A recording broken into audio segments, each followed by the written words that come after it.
استاز ادب کول. کم طالب علم کې چې د استاز ادب او ادب دې طالب علم ته رب العالمین علم ورکوي. استاز ادب او احترام څه دی؟ استاز خبره منل. استاد چې ته کومه خبره کوي هغه باندې لبیک ویل، هغه خبره منل، د استاد احترام کول، استاد ته د احترام په نظر باندې کتل، استاد ته د قدر په نظر باندې کتل. یو څیز ولا ورکې انتهایی ادب او احترام سره ورکړه، په اظهار ورته برابر کا. ځکه دا ستا استاد دی، تا ته د الله کتاب ښیي.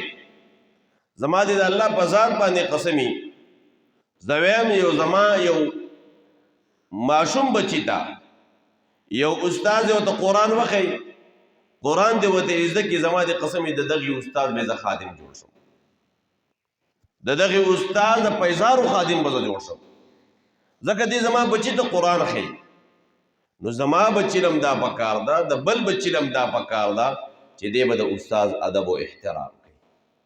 استاد نو په لار کې مخکې نه ځي، د استاد پیزار به استاد ته برابروي، ډېر زیات خیال به ساتي.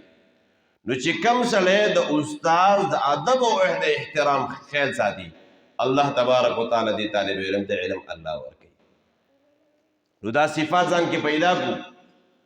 یو صفت د قرآن ادب او احترام، دریم صفت کم ځای باندې کینو د دې زندګي صفایي کول، دریم صفت د استاد ادب او احترام کول.